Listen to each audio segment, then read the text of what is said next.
मैं आज आप सबको इतना जरूर कहना चाहता हूं, मैंने मंत्रालय के मंत्री बनने के बाद दुनिया भर में नारकोटिक्स से ग्रसित नारकोटिक्स की समस्या के सामने लड़ाई हार चुके हुए देशों का अध्ययन किया है।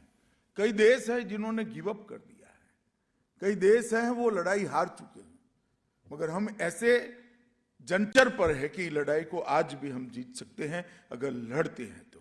130 करोड़ की आबादी का देश एक संकल्प लेकर निकले तो निश्चित रूप से ये लड़ाई को हम जीत सकते हैं। और लड़ाई हारने का कारण का मीमांसा करते हैं तो निश्चित रूप से 3 ही कारण देखते हैं। ये लड़ाई को सरकार की लड़ाई बनाकर लड़ें। अगर इस लड़ाई को हम जनता की लड़ाई बनाकर लड़ेंगे, ढेर सारी संस्थाओं को साथ में जोड़ेंगे, युवाओं को साथ में जोड़ेंगे, विशेष कर माताओं को, मातृशक्ति को साथ में जोड़ेंगे, तो ये लड़ाई हम नहीं हार सकते। ये लड़ाई को कोई एक डिपार्टमेंट नहीं लड़ सकता। गृह मंत्रालय, राजस्व विभाग, स्वास्थ्य विभाग, सामाजिक न्याय और अधिकारिता विभाग, इसके साथ साथ फार्मास्यूटिकल विभाग और देश के सारे राज्य और केंद्र शासित प्रदेश, ये सब इकट्ठा होकर एक समान तीव्रता के साथ एक ही दिशा में अगर हम लड़ते हैं तो ही ये लड़ाई जीत सकते हैं, वरना लड़ाई हारने का एक दूसरा कारण होता है। और तीसरा कारण अप्रोच में गलती। कई देशों ने ये गलती की कि जो ड्रग्स का सेवन करते हैं उनको उन्होंने गुनहगार मान लिया। हमारा लक्ष्य स्पष्ट होना चाहिए कि जो ड्रग्स का सेवन करता है वो विक्टिम है, जो ड्रग का कारोबार करता है वो गुनहगार है, और उसके साथ निर्दयतापूर्वक रूथलेस अप्रोच के साथ हमने आगे बढ़ना पड़ेगा। ये 3 चीजें अगर हम कर लेते हैं तो ये लड़ाई को हम निश्चित रूप से जीतेंगे, ऐसा मेरा विश्वास है। सरकार के विस्तृत जन जागरूकता अभियान जो वीरेंद्र जी ने कहा, ढेर सारी धार्मिक संस्थाएं, ढेर सारी सामाजिक संस्थाओं को जोड़कर, स्कूलों को जोड़कर, एजुकेशनल इंस्टीट्यूशंस को जोड़कर, ढेर सारे कोऑपरेटिव्स को जोड़कर और ढेर सारी समाज में अच्छा काम करने वाली व्यक्तियों को जोड़कर ही ये अभियान और ये लड़ाई हम जीत सकते हैं।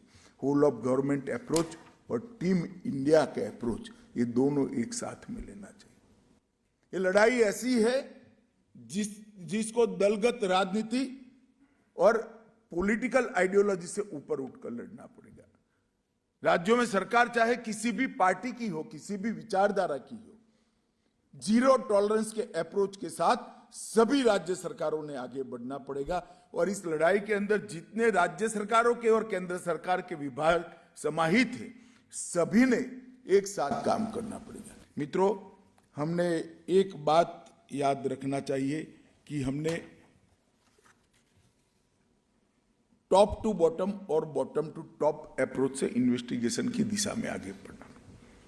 अगर एक व्यक्ति नशा करते हुए पकड़ा जाता है या तो एक सप्लायर छोटी सी पुड़िया के साथ पकड़ा जाता है तो हमारे लिए वो एक केस नहीं हो सकता। वो ड्रग देश में कहां से आया वहां तक के पूरे तंत्र के पीछे इन्वेस्टिगेशन करना है। ये जो क्राइम है वो गुनाह का इन्वेस्टिगेशन करने से हमें सफलता नहीं देगा, उसके नेटवर्क का इन्वेस्टिगेशन करने के। तो एक छोटी सी पुड़िया ले जाने वाला आदमी भी अगर पकड़ा जाता है तो ड्रग कहां से आई वहां तक का इन्वेस्टिगेशन करना, और बॉर्डर पर या बंदरगाह पर कोई ड्रग पकड़ जाता है तो वो कौन सी पान की दुकान तक जाना था, इसका इन्वेस्टिगेशन करना पड़ेगा।